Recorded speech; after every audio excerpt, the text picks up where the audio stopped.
Angesco également à l'arrêt forcé, on vient de l'apprendre hein, justement. Là aussi, c'est assez incroyable. Au niveau des organismes, comment ça se passe quand on est joueur? Là, ça veut dire que ça va faire 3-4 semaines sans match quasiment. Avec la trêve. Ouais, bien sûr. Compliqué. Ouais, c'est compliqué parce que rien ne remplace un match. Après, je pense que le staff peut réussir à faire des oppositions en interne, à faire du physique supplémentaire. Voilà, tout est prévu pour pallier à ça. Alors, oui, effectivement, les Angevins qui devaient jouer du côté d'Amiens, du côté du stade de la Licorne, on va le regarder. Report du match, effectivement, du côté de nos amis de France Bleu. Picardie qui a bien donné l'info. C'était sur les réseaux sociaux, justement, il y a quelques minutes. Alors, ça va être compliqué. On va regarder ce qui s'est passé du côté de l'entraînement parce qu'effectivement, on continue quand même de s'entretenir, heureusement, quand on est footballeur professionnel, du côté des Angevins. Et puis, il y a un YouTuber qui devient assez célèbre là, sur les réseaux sociaux. Il s'appelle Vinsky. Il fait le tour des clubs, notamment de Ligue 1, pour poser des questions aux joueurs, pour leur faire gagner des points sur des coups francs, sur la précision des coups francs. Ouais, c'est assez sympa. Les joueurs se prêtent vachement bien au jeu. On va regarder un extrait tout de suite ensemble. Regarde. Et pour le casting de cette vidéo, on a Flavien Tay,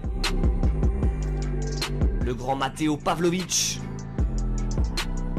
Angelo Fulgini et pour terminer Vincent Pajot.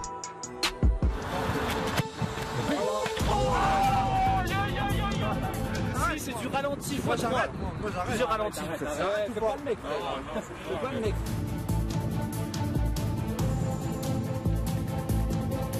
En marquant cette lucarne, Flavien Tay part très bien avec 50 points. Un grand bravo à Flavien Tay qui est maintenant le joueur Wanted. Il se place premier de ce classement. On verra si ça suffira pour rester premier durant toute la saison. Fin de vidéo, les joueurs du SCO d'Angers m'ont vraiment impressionné. En très peu de frappes, ils ont réussi à toucher les cibles beaucoup de fois. Il y a vraiment beaucoup de points dans cette vidéo, c'est vraiment très bien. Comme d'habitude, en commentaire, dites-moi dans quel club vous voulez que j'aille dans le prochain épisode. Et bien un pouce bleu aussi si t'as kiffé. Peace and game, c'est le foot c'est mieux. Salut! Et ben voilà, il faut venir du côté des herbiers, pourquoi pas, pour faire cette vidéo, c'est sympa. Ouais, c'est super sympa. Alors après, c'est vrai qu'il y a de la précision, on l'a vu en lunettes, du côté ras du poteau, c'était sympa. Flavien Tay, c'est l'exemple parfait aussi du joueur qui est arrivé de National, que pas grand monde ne connaissait, peut-être quand même les observateurs, et qui arrive à percer au niveau. Ouais, mais de toute façon, le championnat national, il y a beaucoup de grands joueurs qui ont commencé par ça.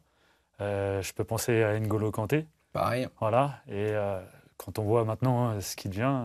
Quasiment le meilleur numéro 6 au monde. C'est ça. C'est vrai que c'est assez incroyable. Alors on va regarder ensemble, on va dire les matchs à venir, mais les matchs à venir, il n'y en aura pas du côté de la Liga, puisqu'ils sont tous les deux donc, reportés à une date ultérieure. On ne connaît pas encore bien quand vont se jouer ces deux rencontres, Montpellier et Amiens-Angers. Voilà, on a fait le tour de la Ligue 1 d'Angers et Nantes. On souhaite surtout les revoir juste avant la trêve, parce qu'il reste encore une journée de championnat concernant la Ligue 1. Maintenant, c'est parti. On va parler du National, un championnat que tu connais particulièrement bien.